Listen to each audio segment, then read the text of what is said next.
Before I actually watch and then subsequently kvetch about episode 10, I noticed a few things when I was editing and uploading the previous 9 vlogs, and some things I just forgot to mention, some things I just forgot.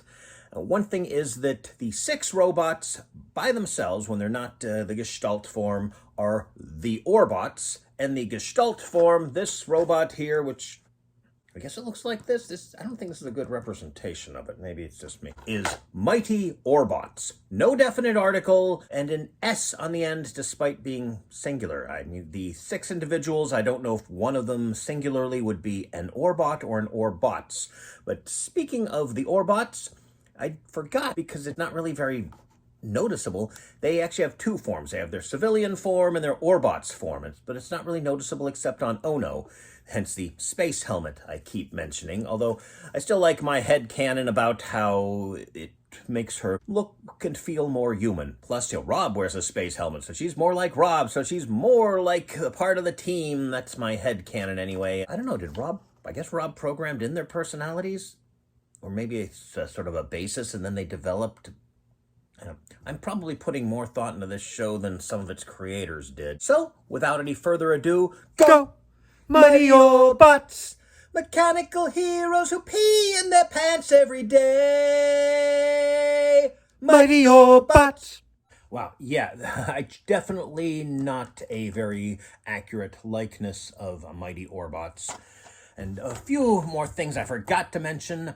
The leader of Shadow, Umbra, who is usually described as a computer, although in the Dr. Phoenix episode he said he was a cyborg, looks like a combination between a biblically accurate angel and a vulva. Also, I noticed apparently Ono's expression, her catchphrase, "Oh no!" really annoyed me in the first episode, but not since then. I don't think it is that annoying. I don't think she says it that much, although when she does, it's kind of appropriate. She is a worrywart, and they're about to be devoured by a giant mutant star goat or whatever. So, episode 10, The Cosmic Circus. The greatest show in space!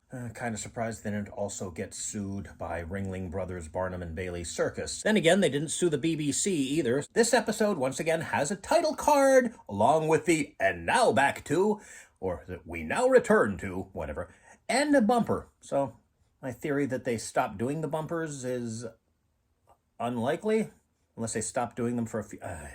But yes, it does concern a cosmic space circus who travels around in a spaceship designed to look and act like a steam engine. And it starts off, the circus train is about to crash into Earth, and they send a distress signal so that Earth deactivates the auto defenses, and they tap in to see who's in charge of turning off the Earth defenses. And then, Mighty Orbots saves the train, and it transforms into a tent and midway and whatnot. It's a pretty neat effect. It turns into basically slats, boards, whatever. It's pretty cool. I thought that was pretty neat. And it is suspected that the space circus might be up to no good, so the Orbots go undercover as the Flying Roboties. Robots at a circus? I really need to take these Oticon instructions off of here. And sure enough, Ono and Boo turn invisible, and this time invisibility is transparency. It works pretty well, although apparently they show up in a mirror at one point. Then they discover that the Ringmaster is talking to Umbra.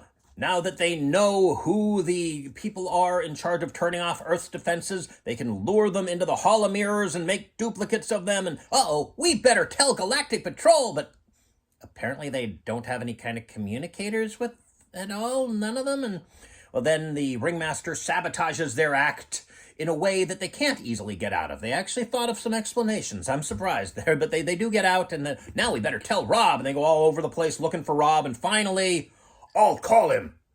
Wait, you had a communicator this whole time? What the? What? Why? I mean, have some kind of, our communicators don't work because of magnetic fields, or we had to leave our communicators behind so he wouldn't seem suspicious. No, he had a stinking communicator and he didn't use it. Sorry. I was also a little annoyed. Ono does, well, you know, the anime thing where somebody's really excited or hyper, but her dialogue is just completely calm and restrained. In fact, there's too much restrained dialogue. When it looks like the train is going to crash, everybody's just speaking calmly. There's no chatter, there's no running around, there are no klaxons. And, oh yeah, the duplicates are flopped.